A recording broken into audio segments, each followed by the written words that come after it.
is CGTN, China Global Television Network. As conflict, poverty, and corruption consume many African countries, their impacts continue to be felt far and wide. Since 2014, more than 1.8 million refugees and migrants have arrived on European shores.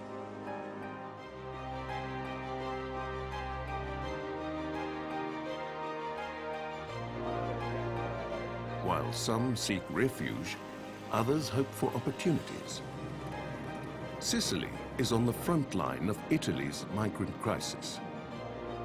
With tensions growing, we'll discover what the reality is like for those starting a new life and how the locals feel about having to share their home.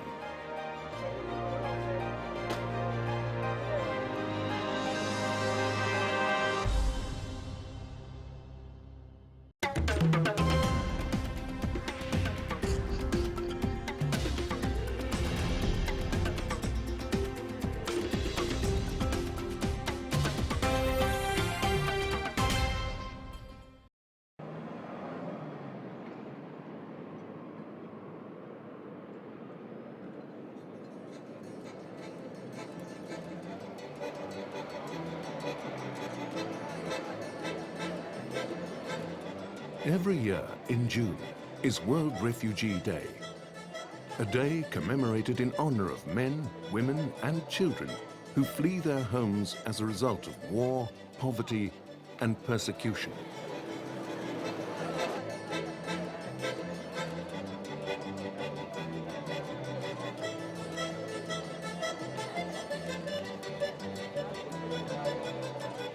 Today, June 20th, 2018, in Catania, Sicily, the event is commemorated amidst startling revelations that put the figure of displaced persons at 68.5 million, according to the United Nations, the highest number since World War II.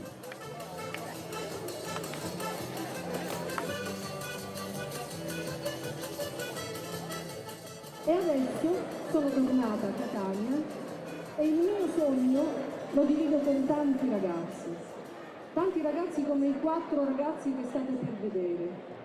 Loro sono dei ragazzi giovanissimi, a differenza di me.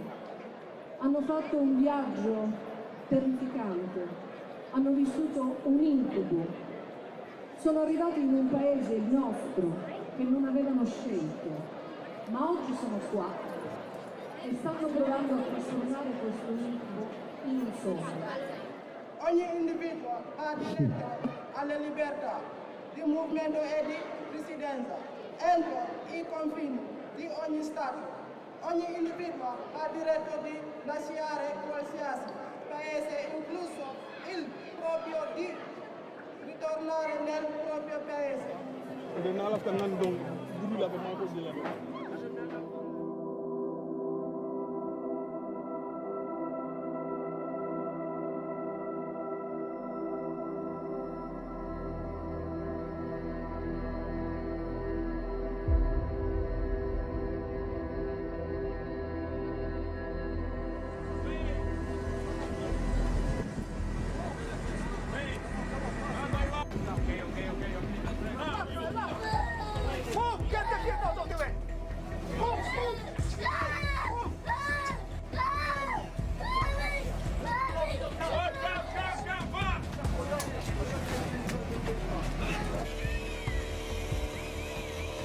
The European migrant crisis became an issue of global concern in 2015, with high numbers of people arriving in Europe through the Mediterranean Sea.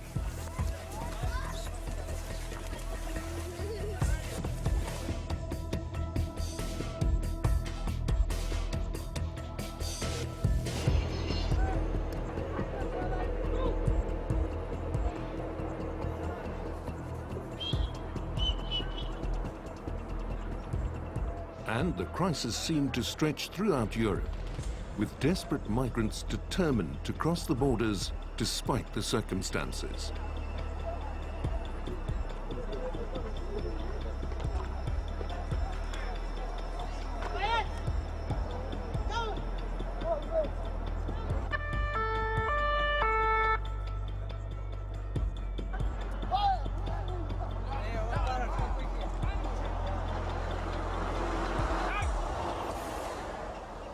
We live in a world of emergencies, of disasters, of 60 million people displaced and in exile or stateless. And in a world where wars are so many and so difficult to resolve, we should not forget that UNHCR has a double-headed mandate. One is protection of refugees.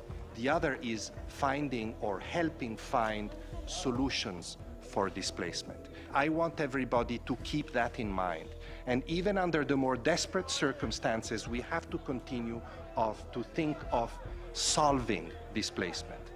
We owe it first and foremost to those displaced themselves, but we owe it also to the states. We are a UN organization. States are desperately looking for solutions to situations of refuge and displacement, and we need to put all our expertise and energy at the service of that quest. Come on, let's go, let's go, let's go. Yeah.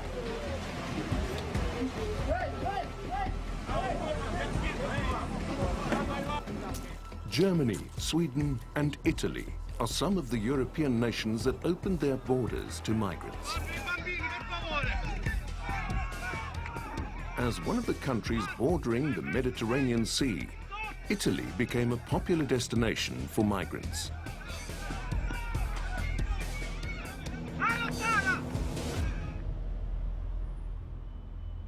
Despite incredibly low numbers arriving to Italy, the per capita death or the rate of death per 1,000 people may be at its highest point since the emergency began. 1,111 deaths were recorded on the central route for only 18,000 arrivals.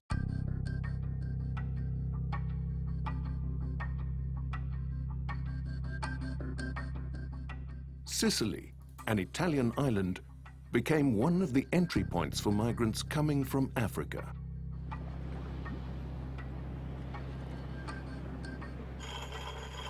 A clampdown on Europe's eastern borders forced migrants to choose more dangerous routes through the central Mediterranean.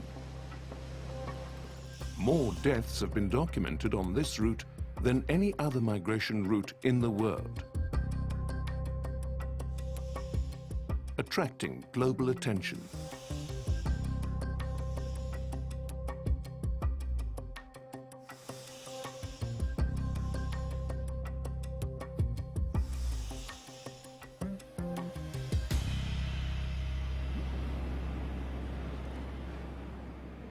So, what happens to the ones who survive and make it to land?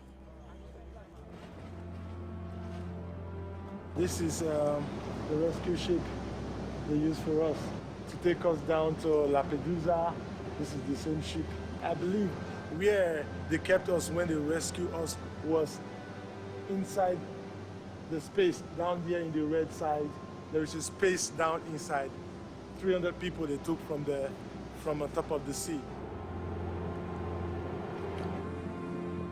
We spent 2 days on top of the sea. Spent 2 days trying to locate a rescue. A dead human being was inside, so I couldn't breathe.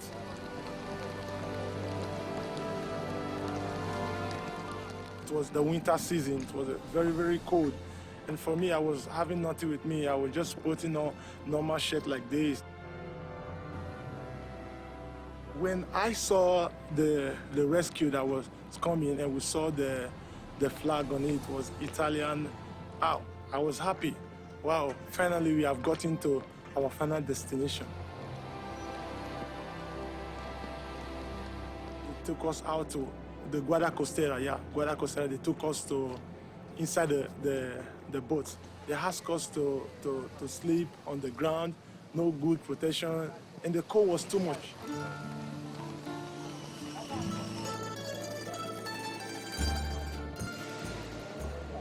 Dove soltanto lo stato di primo approdo era, in base all'attuale vigente regolamento Dublino 3, l'unico competente. Il comune di Catania è stato sempre un comune solidale, continuerà ad esserlo. Calvin Amayo, a 25-year-old Nigerian, arrived in Catania, Sicily in 2015. My life in Nigeria was just a tough one for me. Even if you're a graduate, you don't have a job. So it was really difficult for me. So I could not stay, and I decided to drop it out, another move, and look for another better life.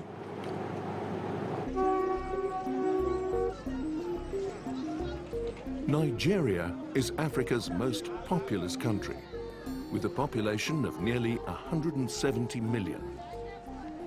Statistics show the unemployment rate in Nigeria has continued to skyrocket, leaving a majority of young people in despair to risk it all for better pastures.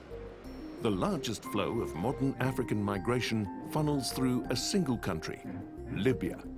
I stayed in Libya 1 year, so approximately a year plus before I could get here. The life in Libya is really terrible. It's really terrible. Being in Libya is the hardest thing I have ever seen in my life. It's like a military training.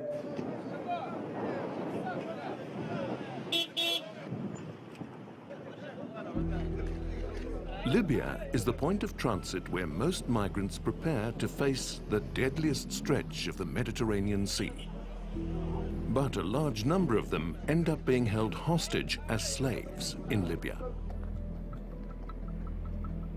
From Nigeria to Sicily, the journey was so much. We took a lot of risk in the desert. We'll crawl like a soldier, we'll move to beat the border.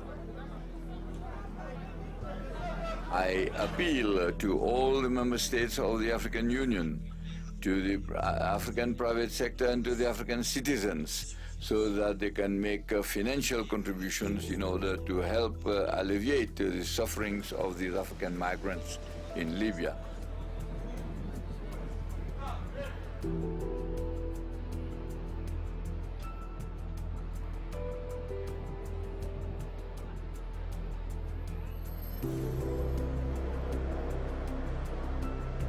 Abdel Fattah is a global citizen, a humanitarian migrant, and an author. Despite being born in Eritrea, he became a refugee in his own home, eventually leaving to find a better one. I left Eritrea in 2002, but I have been in different places before to come to Italy. I came to Sicily because it was not my destination. Sicily is in my way, the first place where I can arrive in Italy. And now I'm living here because I have to remain in Italy due to the European law, Dublin law, that say you have to remain in the place where you arrive.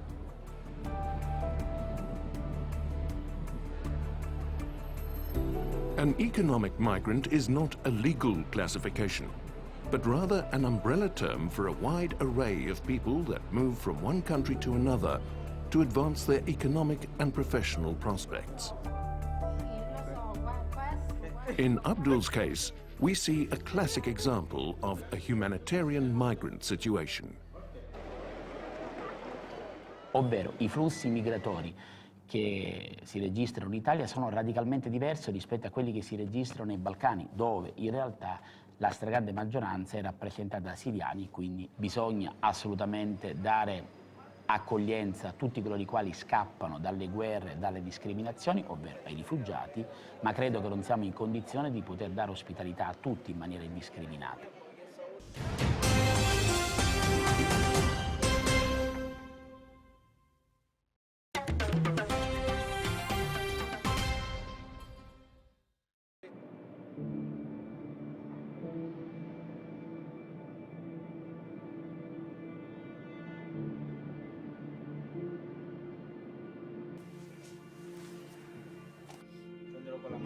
I born in a refugee camp, and with this book I try to tell people, before coming to Europe, my family, they was even in a they was refugees, but they never come to Europe, and we live this life before even coming to here, and then we go back to our country, and then the war started.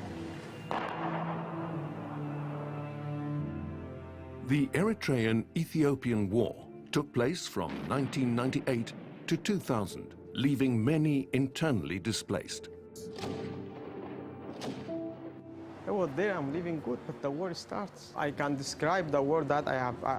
I see it by my eyes. I can describe what I saw in these years. I'm talking about war. I'm talking about thousands of people that they lost their life. I left Eritrea, searching for a better life, and searching for a life, not a better even sometimes.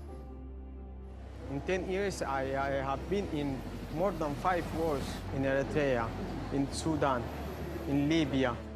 I have been in a lot of places, so it is a very long story. Sometimes I feel that it was another life. He recently wrote a book in a bid to explain why people decide to leave their home countries and what they're seeking from a life in Europe.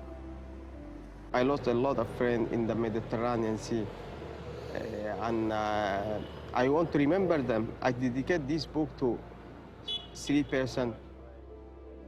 One from my city, she died with her children in the Mediterranean Sea, and the second is my friend that I see him here I find him in a cemetery here in Sicily. I go there to visit with other people, to identify people, and I find my friend that I left him 10 years ago in Eritrea. I want to talk about him, tell stories of real people, not numbers.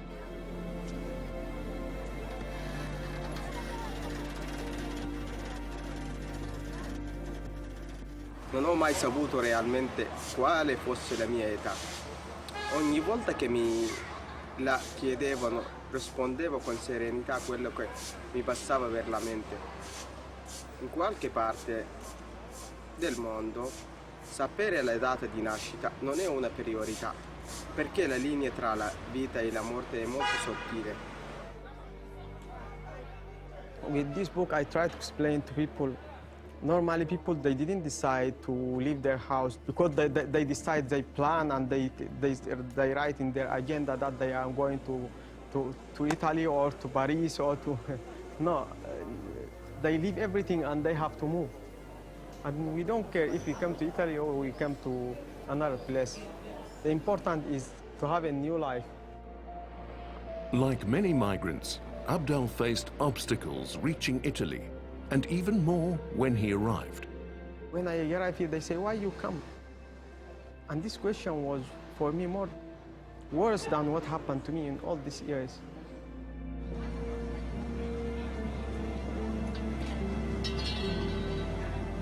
I know a lot of people, they think when they see a boat, they say people are crossing the boat.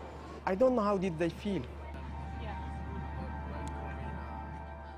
This is something people, they cannot understand. People, they think, okay, people taking boat to come here. No, people are taking the boat to escape from there.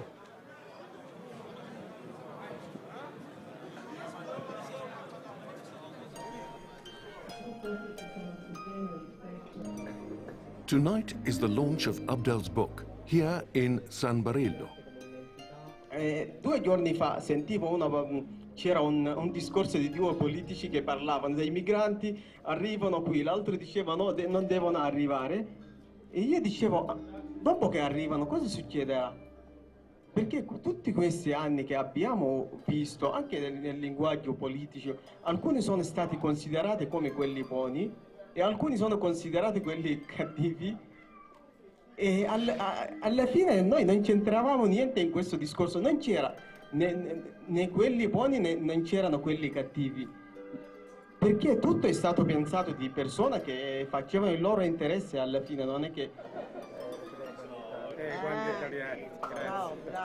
But every time that I have the opportunity to tell my message, to tell what I think about things, and I feel so happy because it is not possible to find people that can hear in general in life, but mostly in this country, because normally people want to do a lot of things, but without talking to you.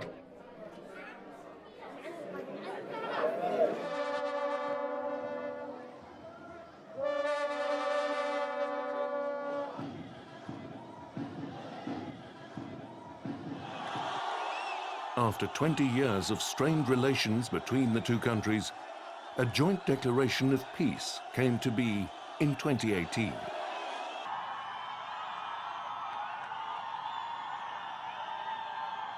And I am so happy there is peace between Eritrea and Ethiopia. I would like to go back to Eritrea. If I don't know, it means giving a chance, but if things changing in Eritrea, I want to go tomorrow. When the phone call came asking the Sicilian people of Sutera if they had any room in their graveyards, the answer was a reluctant no. A boat full of migrants had sunk in the Mediterranean. Almost 400 people were dead, and they had to be buried somewhere. But Sutera, almost entirely populated by older people, had long since filled up its cemeteries. Yet, although there was no room for the dead, there was plenty of room for the living. All but a few hundred people had moved out of the town to find work in bigger cities, leaving behind empty houses. Now there was a chance to repopulate. And so, since 2014, Sutera has augmented its fast-dwindling population with dozens of asylum seekers. The school has been reborn. The butcher and grocer are happy with turnover. And the birth rate has rocketed. Che Sutera, essendo un paese di emigrati abbiamo tante case sfitte, per cui abbiamo presentato questo progetto. Il progetto è stato ritenuto meritevole ed è stato accolto e finanziato dal Ministero. Io avevo un po' di titubanza dovuto al fatto che una novità di questa in un piccolo paese poteva creare qualche problema, inizialmente.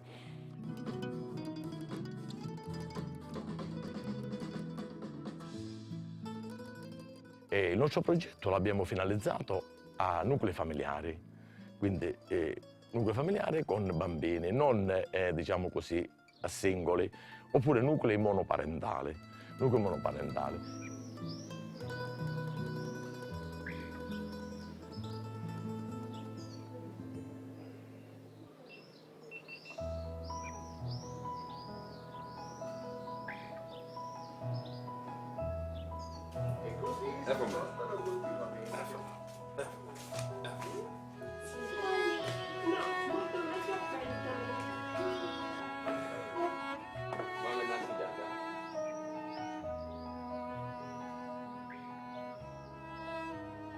My intention was not to come to Italy. I wanted to go and visit Jamaica.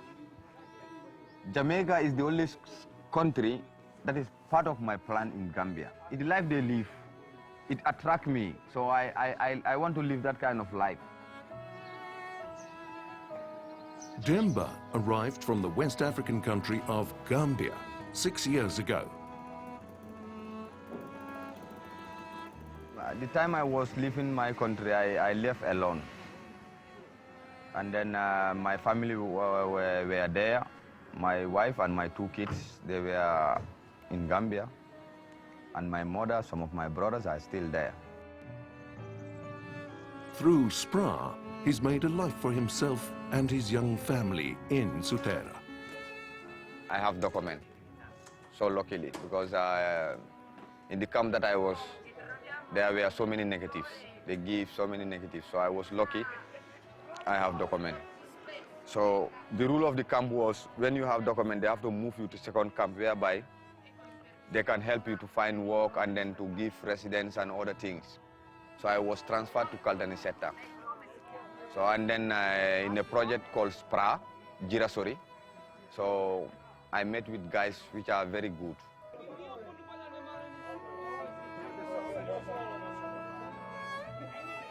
The language was very difficult. The language was very difficult because sometimes you even go to buy something in the supermarket and then you get lost. You want to buy sugar, you get salt. If you talk to them, they say, non ho capito. First, that is what I understand, non ho capito. Ciao cilindro, ecco avrei bisogno del vostro aiuto per un mio progetto. Ma certo. The time I reached here and then I made the process of requesting for document, asylum, and then my asylum was accepted. And then I get a document, and then I also make a request to get my family. Then I do all the procedures. So I send the paper to them, they went to the consulate in Senegal, and then they get visa. So, and then we bought a ticket for them, they flown from Dakar to here. So that's the way I'm united with my family.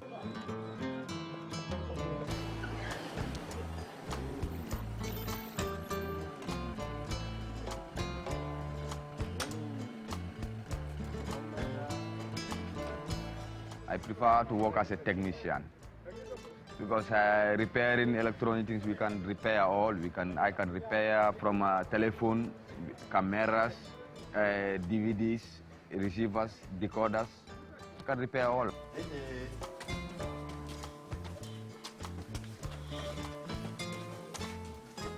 Now I have a lot of challenges because I need to work hard to sustain my family because the life that we live in Africa and the life here is different. Because in Africa, like the kids, they don't have much need. But here they have a lot of different things. Because here, first of all, the kids has to go to school. It's a matter of force.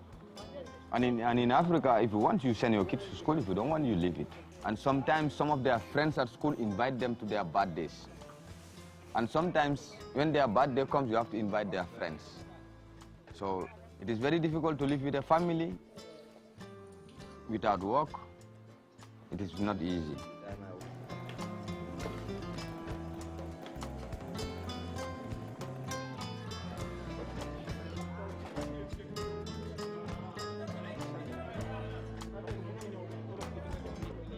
Adesso noi ci troviamo qui a San Birillo, dove io ho la residenza, una quartiere che i primi senegalesi sono arrivati qua nel periodo del 1987. Là è vero che è un quartiere abbandonato, molto abbandonato, come voi le vedete, distrutta, però noi quando siamo arrivati nel 1987 abbiamo portato vita qua. Perché le case abbandonate noi le abbiamo... Allora, abbiamo creato anche una rete commerciale aprendo delle botteghe, quasi c'è quasi un mercato perché abbiamo aperto tutte le botteghe che avevano lasciato qua, le abbiamo aperto, creato dei negozi di generi alimentari, ma anche di generi di borse, di accessori, tanti accessori che le persone anche hanno bisogno.